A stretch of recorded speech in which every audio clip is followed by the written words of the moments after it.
hal qof ayaa ku dhintay mid kalena waa uu ku dhaawacmay kadib markii 24 saacadood ee u dambeeyay ay roobab laxaadle ka daayeen magaalada Berbera ee xarunta gobolka Saaxil. Mas'uuliyiinta gobolka Saaxil ayaa sheegay ilaa 300 oo qoys in ay ka soo daadgureeyeen xaafadaha kala duwan ee magaalada gaar ahaan xaafadda Xurunka ilaa habeenkii xalay ahaan ay gurmad ugu jireen hawshaasi waxaana qoysaskaasi la isugu keenay iskuulka hoose dhexe ee Cumar bin Khadaab iyo Saaxil magaalada Berbera iyo guud ahaan gobolkaba maanta Berbera roob iminka saacadana joogno 10kii roobka uu naga qaaday laakiin ilaa shalay ilaa xalay roob badan baa da'ay waxa dusha ka da'ay qaybo kamid ah magaaladana baddu way soo gashay oo mowjad aad iyo aad u sareysa ayaa jirtay marka la isku soo duubana run ahaantii magaalada biyo badan baa fadhiya oo aad iyo aad u badan dawlad maamulka heer gobol iyo heer degmo ilaa xalay sidii baanu gurmad ugu jirnaa waanu soo jeednaa shaqo badan baa nagu dhacday waxaanu aad iyo aad ugu mahadnaqaynaa ciidanka booliiska oo aan u kala hadhin oo gurmad weyn iyo gacan weyn siiyay waxa kale oo aan u mahadnaqaynaa gudiyada xaafadaha iyo ururada gaadiidleyda oo runtii iyaguna aad iyo aad u diyaar garoobay inkastoo wali gaadiidka weyna aanan cid ku gurin gaadiid baabuur yar aan ku gurnay laakiin diyaar bay noo yihiin maartay waa inaan u mahadnaqno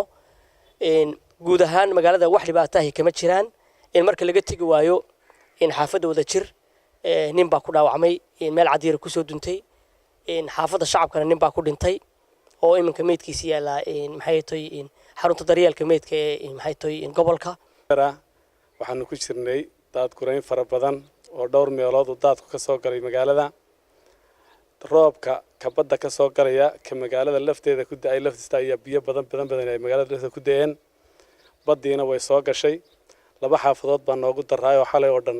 maxaan ku dhahay aan loo kala hadhin oo daad gurayn ka jirnay 320 qoys aanu ka daad guraynay oo 950 qof ka kooban dadkaasi oo ahaa dadkii maxaan ku dhahay caruurta iyo dumarka iyo waayeelka ahaa oo dadka inta ragga waaweyn ragga socon kara xoog gali kuma jiraan laakiin waa dadkii taalka darnaa dadkan xilliga daad guraynay wax raashino meesha ugu diyaarina ma jirto kulli waa dib adag caruur halka la isku keenay iyo dumar waayeela dad waayeela ayaa halka isugu yimi degmada Bullaxaar oo ka tirsan gobolka Saaxilna waxa ay wararku sheegayaan in ay gadoonsan tahay isla markaasina ay xoolo tiro badan iyo dhir tiro badan u laayay roobabkii ka da'ayay ee duufaanada lahaa deegaankaasi walow aanay jirin wax dhimasho oo dada geesta kalena tuulada Ceel Sheekh oo ka tirsan degmada Bullaxaar oo ka tirsan gobolka Saaxil ayaa gadoonsan halkaasi oo ay isku darsameen biyihii badda iyo bariga telefoonadii gacantuna ay xidhan yihiin isla markaasina ay u baahan yihiin gurmad degdeg ah Cabdiraxmaan Maxamed Cige telefishinka caalamiga SAB TV magaala xeebada Berbera